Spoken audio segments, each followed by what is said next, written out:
बाकी तो सब ठीक है, परब्रह्म की भक्ति भी कर लेंगे, लेकिन एक साधक जिन अभावों से होकर गुजरता है, उन अभावों के साथ कैसे एडजस्ट करें? एक कमेंट, सिंपली आप रोजमर्रा के जीवन की बात कर रहे हैं, आप भौतिक जीवन की ज़रूरतों की बात कर रहे हैं कि एक इंसान को जिस दिन ये पता लग जाता है कि इस शरीर के रूप में आने का मेरा मकसद क्या है, मेरा ध्येय क्या है, तो उसके बाद उसे ये भौतिक दुनिया या फिर मायाग्रस्त ये जो दुनिया है, ये भी समझ में आने लग जाती है। ये भी पता लग जाता है कि जो भी मेरी ज़रूरतें हैं, वो वास्तव में मेरी ज़रूरतें हैं या फिर मेरे ऊपर या फिर मानव सभ्यता के ऊपर ये ज़रूरतें थोपी गई हैं चंद इंसानों के द्वारा, जिनको कि मैं रॉयल फैमिली कहता हूँ या फिर इल्यूमिनाटी जिनको मैं बोलता हूँ। ये भी एक साधक को साफ-साफ समझ में आने लग जाता है। उसके बाद जो उसकी ज़रूरतें होती हैं, वो सीमित हो जाती हैं। बहुत सीमित ज़रूरतों में ही वो अपना काम चला लेता है। कोई भी इंसान इस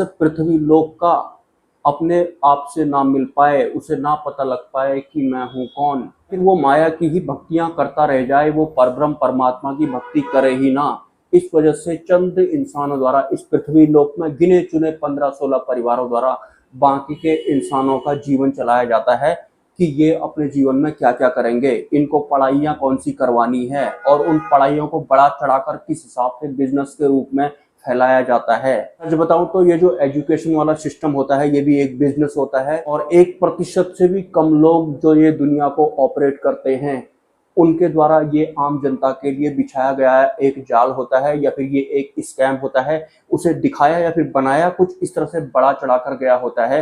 आम इंसान उनकी तरफ भागता है और वही सब वो करता है, उसे देख करके बाकी लोग भी वही सब कर रहे होते हैं। चलो माना कि हमारा ये शरीर है और हमें इस शरीर को जीवित रखने के लिए भोजन की जरूरत पड़ती है। चलो माना कि ये सच है, लेकिन ये हमको किसने सिखाया कि सुबह 7 बजे तुम्हें ब्रेकफास्ट करना है, 12 बजे के बाद या 2 बजे के बीच में तुम्हें लंच करना है, 9 बजे तुम्हें डिनर करना है, और उस बीच में तुम्हें आइसक्रीम खानी है, या फिर इतनी इतनी बजे तुम्हें ऐसा ऐसा खान पान करना है। ये सब सिस्टमेटिक तरीके से हमारे दिलो दिमाग पर डाला गया है।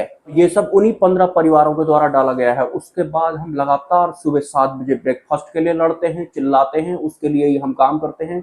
दिन में 12 बजे हम लंच के लिए फाइट कर रहे होते हैं, रात को 9 बजे हम डिनर के लिए फाइट कर रहे होते हैं। यही एक आम इंसान होता है, और ऐसा जीने के लिए उन 15 परिवारों द्वारा उसे बनाया गया होता है। मतलब जबरदस्ती इंसान के ब्रेन को इन चीजों में बांध दिया गया होता है। और ठीक इसी तरह से जो फिल्में होती हैं, इन फिल्मों को दिखाकर शादी बहुत बढ़िया चीज होती है, ऐसा करके दिखा करके आम इंसानों को शादी के बंधनों में भी बंधवाते हैं ये लोग। जैसे कि एक फिल्म आई थी बहुत पहले, दिल वाले दुल्हनिया पता नहीं कब ले जाएंगे। उस तरह की फिल्मों को देख कर के भी एक इंसान शादी के लिए आकर्षित होता है। उसे लगता है कि ये पता नहीं कितनी बड़ी चीज होगी, कितनी अच्छी चीज होगी, यही अच्छी चीज होती होगी, और समाज ने उसको एक्सेप्ट कर लिया। और उसके बाद आपको पता ही है, शादी करने के बाद इंसान का किस हद तक विस्तार हो जाता है। उसके बाद उसे कुछ और ही दिखती है ये दुनिया। उसके बाद उनका तो अलग ही गिरोह जैसा हो जाता है शादीशुदा लोगों का। मैं बार बार ये शादीशुदा या फिर विवाह तंत्र नाम के शब्दों का इस्तेमाल करता हूँ, लेकिन सच बताऊं, ये भी एक स्कैम है। ये भी कुछ लोगों द्वारा आम इंसानों को फंसाने के लिए बनाया गया है, ताकि वो उठ ही ना पाए, वो इसमें ही उलझ जाएं और तब तक उनका टाइम निकल जाए। और ये एजुकेशन सिस्टम जो है, ये भी एक स्कैम है। एजुकेशन को नौकरियों का लालच देकर के बेचा जाता है, और उन नौकरियों की तलाश में या फिर लालच में एक आम इंसान सरवाइव करता है। कॉर्पोरेट में जो लोग जॉब करते हैं, हालांकि मैंने भी कुछ वक्त कॉर्पोरेट में जॉब की थी, लेकिन मेंटालिटी आपको मैं बताऊंगा तो कॉर्पोरेट में जो लोग जॉब करते हैं, उनकी मेंटालिटी ये रहती है कि हम तो बहुत ही टॉप ब्रांड में काम कर चुके हैं। फिर हर एक इंसान को कभी ना कभी अपनी लाइफ में कॉर्पोरेट में जॉब जरूर करनी चाहिए। अगर वो कॉर्पोरेट में जॉब करता है तो उसे अपनी वैल्यू पता लग जाती है कि वास्तव में वो है कौन। इस तरह से इन कॉर्पोरेट सेक्टर को प्रमोट किया गया होता है। और आपको पता ही है, कॉर्पोरेट सेक्टर जो होते हैं, वहां पर कितने प्रेशर में काम होता है, कितना वर्कलोड वहां पर होता है, और कितनी गंदी राजनीति इन कॉर्पोरेट सेक्टर या प्राइवेट कंपनी जितनी होती हैं, इनके अंदर में होती हैं। लेकिन कॉर्पोरेट को भी कुछ इस तरह से बिछाया गया होता है, आम इंसान को लगता है कि इससे हम बहुत कुछ ऊपर बन जाएंगे, हमारा विकास हो जाएगा, ऐसा लगता है एक आम इंसान को। और जो इंसान 15-20 साल कॉर्पोरेट सेक्टर में जॉब कर लेता है, उसके बाद वो दिमाग से पैदल जैसा हो जाता है, या फिर वो बिल्कुल बीमार जैसा हो जाता है, क्योंकि उसने 15-20 साल बहुत ही गंदी राजनीति के बीच में जॉब किया होता है, उस हाई प्रेशर में उसने काम किया होता है। लेकिन वो कॉर्पोरेट को बुरा नहीं मानता है, क्योंकि पहले से ही उसके दिलो दिमाग पर कॉर्पोरेट एक बहुत ही अच्छी चीज है करके डाला गया होता है। और बीमार पड़ने के बाद जब वो हॉस्पिटल में पैसा खर्च कर रहा होता है 15-20 साल बाद, तो उसके बाद भी वो बड़े फक्र से या फिर गर्व के साथ प्राउडली कहने लगता है कि मैंने कॉर्पोरेट में जॉब करी थी, मैंने पैसा कमाया था, इस वजह से ही तो मैंने अपने इलाज में खर्च किया। जबकि जो वो बीमार हुए थे कॉर्पोरेट में जॉब करने की वजह से ही वो बीमार हुए थे, लेकिन ये उन्हें दिखता नहीं है क्योंकि उनका यूज कर दिया गया होता है, उन्हें बीमार बना करके छोड़ दिया गया होता है और वो बेवकूफ जैसे भी हो जाते हैं। उसके बाद वो कहने लगते हैं कि पैसे कमाया था मैंने तभी तो खर्च किया। मतलब जिस सेक्टर को एक आम इंसान बहुत ऊंचा समझता है, उसमें जॉब करने की वजह से वो बीमार हो जाता है 15-20 साल बाद। वो मेंटल भी हो सकता है, वो किसी अन्य तरह का बीमार भी हो सकता है। आपको पता ही है कॉर्पोरेट में कितनी गंदी राजनीति होती है। कम जागरूक होने की वजह से या फिर ठग लिए जाने की वजह से वो बाद में भी ऐसा बोल रहे होते हैं कि मैंने पैसा कमाया, मैं बीमार हो गया था, मैंने खर्च किया, पैसा कमाया था मैंने कॉर्पोरेट से पैसा तभी तो खर्च किया, जबकि बीमार ही वो कॉर्पोरेट में जॉब करने की वजह से हुआ होता है। ये एक सच बात है इन कॉर्पोरेट सेक्टर्स की। कई सारे लोग जो होते हैं वो तो इन कॉर्पोरेट्स में ही निपट जाते हैं इनको बड़ा समझ करके। ऐसे ही बहुत तरह के बड़े बड़े कुछ प्रमोट कर करके बनाए गए हैं। इसमें एजुकेशन भी आता है, बाकी नौकरियां भी आती हैं। ये कॉर्पोरेट सेक्टर, प्राइवेट सेक्टर भी इसी के अंडर में आते हैं। ये जबरदस्ती हमको बड़े बनाकर दिखाए गए हैं उन 15 लोगों के द्वारा। बताऊं तो पृथ्वी लोक के इन 8 अरब लोगों की असलियत ये है कि 1% से भी कम लोग हैं। वो 15 परिवारों की बात कर रहा हूँ, उनके ग्रुप की बात कर रहा हूँ।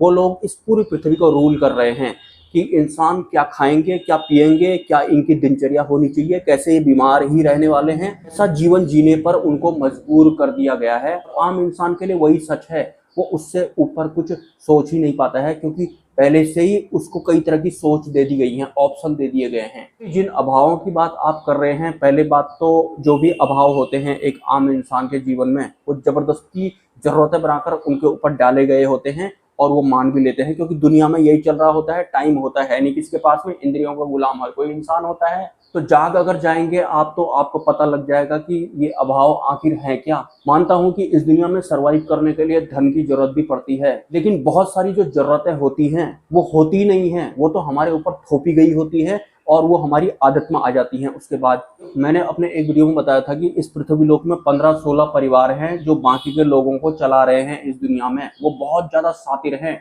और वो अपने आप को बहुत हाई लेवल का समझते हैं और वो बाकी लोगों के बारे में इस तरह की मेंटालिटी रखते हैं कि ये सब कीड़े मकोड़े हैं, ये हमारे लायक नहीं है, इनको इसी तरह से ऑपरेट करना चाहिए, इनको गुलाम बना करके इनका जिंदगी गुजार दो, बस हो गया। उन लोगों ने इंसान को टाइम में बांध दिया है, इतने बजे खाना है, इतने बजे सोना है, इतने बजे उठना है, ये पढ़ाई करनी है, इतने समय तक करनी है, इतने बजे से इतने बजे तक नौकरी करनी है, फिर घर आना है, बस इतने में ही निपट गया है आम इंसान। पूरे पृथ्वी लोक की बात मैं कर रहा हूँ। और जिस मॉडर्न जीवन जीने के लिए तरस रहा होता है एक आम इंसान, ये मॉडर्न जो जीवन होता है या फिर मॉडर्न जो सुविधाएं वगैरह होती हैं, ये सब सुविधाएं भी उनके द्वारा ही डाली गई हैं एक आम इंसान के दिलो दिमाग में। बिजनेस भी सब उनके ही होते हैं। असलियत क्या होती है इन सुविधाओं की, जितनी ज्यादा सुविधाएं मिलती हैं उतना ज्यादा आलसी वो इंसान हो जाता है, उतना ज्यादा वो परमात्मा से दूर हो जाता है। एक आम इंसान तो मॉडर्न जिंदगी जीने के लिए तरस रहा होता है, फाइट कर रहा होता है, लड़ रहा होता है और ये खुद एंशियंट जीवन जीते हैं। ये 15-16 जो परिवार होते हैं, आपने देखा होगा तो विदेश होते हैं, वहां दूर दूर तक कोई होता ही नहीं है, जमीन ही जमीन होती है वहां पर और जनसंख्या बहुत ही कम होती है। आप में से बहुत सारे लोगों को नहीं पता है कि वो 15-16 जो इल्यूमिनाटी वाले परिवार हैं वो कैसा जीवन जीते हैं। हाँ, आपको दिखाने के लिए 1-2 घंटे वो सोशल मीडिया में या फिर टीवी पे वीआईपी मॉडर्न जैसा आपको दिखाई पड़ेंगे, लेकिन वास्तव में वो एंशियंट जीवन जीते हैं। और हम लोगों को उन्होंने कैसा बना दिया है, बिल्कुल तुम्हें मॉडर्न जीवन जीना है। एक आम इंसान जो भी कर रहा होता है सब उनके द्वारा दिया गया होता है। खेती की बात आप कर लो, आज कोई भी बीज अगर आप बाजार से नहीं लाएंगे तो वो जमेगा ही नहीं। ये बीज भी उन्होंने ही दिया है बना करके, दवाई वाला। और जो भी हम खाते हैं उसके बाद उससे हमारा क्या क्या होता है ये आपको मैं क्या बताऊं। अब तो चिड़िया भी खेत चुग गई है क्योंकि इन लोगों ने 8 अरब लोगों को लपेट दिया है, पूरी तरह से कमजोर बना दिया है। कमजोर क्या बना दिया है, एक तरह से निपटा ही दिया है। मैं सही बात बोलूं आपको तो अगर आज बाजार में किसी फसल का बीज नहीं उपलब्ध होगा तो कोई भी किसान पुराना वाला बीज डाल करके फसल नहीं उगा सकता है। इन्होंने तो मिट्टी भी ऐसी बना दी है, वो भी पूरे पृथ्वी लोक की जानबूझकर बनाई गई है कि हम लोग बीमार भोजन करें, हम लोग बीमार सिस्टम में रहें। हमारा एक एक चीज जो भी आप करते हैं, आप क्या सोचेंगे वो तक पहले से ही उन्होंने आपको दे दिया गया है। इंसान तो सोचने के लायक भी नहीं रहा है अब, मतलब आप सोचने के लायक ही ना रहे, कुछ ऐसा सिस्टम बना दिया गया है। जैसे कि आप गूगल में CO डालेंगे तो CO के आगे से पहले ही कंप्यूटर आ जाएगा, कोलंबिया आ जाएगा, फिर कमिंग आ जाएगा। उनमें से जो भी आपको चाहिए आप सीधे सीधे उसमें क्लिक कर दो, सीधे सीधे। आपको सोचने की जरूरत ही नहीं है, सोचने लायक ही नहीं छोड़ा है इन्होंने कि आम इंसान को, उसकी सोच ही मार दी है इन्होंने। जो आप सोचते हो ना, वो सोच आपकी खुद की नहीं है, वो उन 15 परिवारों द्वारा आपको दी गई है। आप जो जरूरतों के पीछे भाग रहे हैं ना, वो सब जरूरतें उनके द्वारा दी गई हैं। इस पूरे विश्व की बात मैं कर रहा हूँ। इन अभावों की बात आप कर रहे हैं तो इस मामले में आप थोड़ी अपनी समझ बढ़ाइए। वास्तव में है ये 15-16 परिवार पूरे पृथ्वी के इंसानों को चला रहे हैं, अपनी मर्जी थुकवा रहे हैं उनके ऊपर। वो भी मान रहे हैं, वो एक्सेप्ट कर रहे हैं, उन्हें लग रहा है सब कुछ अच्छा दिखाया जा रहा है हमको। विवाह तंत्र भी इन लोगों के द्वारा ही फैलाया गया है कि विवाह तंत्र की चपेट में आ जाओ, सभ्य समाज कहलाओगे तुम लोग करके, तो बहुत से लोग आ जाते हैं। अब मैं क्या बताऊं, जो लोग विवाह तंत्र की चपेट में आ गए हैं, उल्टे फेरे लेने से भी अब नहीं होगा, क्योंकि विवाह एक बार कर लिया तो फिर कर्म बन जाता है। फिर कर्म बन गया है तो कर्म का फल भी भोगना ही भोगना पड़ेगा, मतलब आपको निभाना ही निभाना पड़ेगा उसके बाद। तो दुनिया में परमात्मा चाहिए ना किसी को, तो जो मन की इच्छा है ना उसे लात मारना पड़ता है, मन की तो सुननी नहीं पड़ती है। भले ही आपको सोशल मीडिया सुनाए कि शादी कर लो शादी कर लो, बहुत अच्छा होता है, क्या मस्त जीवन होता है। अगर विवाह तंत्र की चपेट में आने से पहले ही आपको अहंकार के बारे में पता लग जाता कि अहंकार पूर्ण होने के लिए कुछ भी कर देता है, शादी भी करने के लिए हाँ बोल देता है, अहंकार शादी भी कर लेता है, वो तब भी पूर्ण नहीं होता है। फिर वो कुछ और करना चाहता है, वो तब भी पूर्ण नहीं होता है। अहंकार का ज्ञान अगर विवाह तंत्र की चपेट से पहले इस पृथ्वी लोक के इंसानों को हो जाए तो वो कभी भी इस कुप्रथा का हिस्सा बनेंगे ही नहीं। तो कई तरह की जरूरतें बनाकर आपके भीतर थोप कर फिट कर दी गई हैं। आपको लग रहा है कि ये जरूरतें मेरी हैं, ये हर हाल में पूरी होनी चाहिए, परमात्मा की तरफ तो मैं चलूंगा ही, लेकिन ये बहुत सारी जो जरूरतें हैं, ये जरूरतें आपको उन 15 लोगों द्वारा दी गई है। वो 15 परिवार हैं। और हमारे इस पृथ्वी लोक की बहुत सारी जो बड़ी बड़ी बीमारियां आज तक हुई हैं, उनमें से 90% तो नकली थी, और वो सब भी उन्हीं 15 परिवारों द्वारा बनाई गई थी। उनकी दवाइयां भी उन्हीं 15 परिवारों द्वारा बनाई गई थी। आपको नहीं पता है वो किस हद तक व्यापार करना जानते हैं। व्यापार करने के लिए उन लोगों को, बेहोश लोगों का एक बहुत बड़ा गुच्छा या फिर जमावड़ा चाहिए होता है, जो कि थोड़ा बहुत तो इधर है, थोड़ा बहुत 2-3 देश और हैं वहां भी है, बाकी तो वो साइड में ही रहते हैं। वहाँ 15-20 लाख से ज्यादा लोग होते ही नहीं हैं। वो बिल्कुल एंशिएंट जीवन जीते हैं। वहाँ कभी गए हो आप? वहाँ सिर्फ सुना होगा, 1-2 वीडियो आप लोगों ने देखे होंगे। वीडियो में बेहोश लोगों को कैसे दिखाना है, क्या दिखाना है, वो बहुत पहले से जानते हैं, क्योंकि वो पूरे दुनिया को रूल करते हैं। अगर मैं आपसे ये कहूं कि इस पृथ्वी लोक में जो जो होता है, जिस भी तरह की घटनाएं हमको देखने को मिलती हैं या फिर सुनने को मिलती हैं, भले ही वो बड़े स्तर की ही क्यों ना हो, वो सब अगर स्क्रिप्टेड होती हों और इन्हीं 15-16 लोगों द्वारा चलाई जा रही हों, तो आप क्या कर लेंगे? और अगर ये सच हो तो भी आप क्या कर लेंगे? और वास्तविकता तो यही होती है।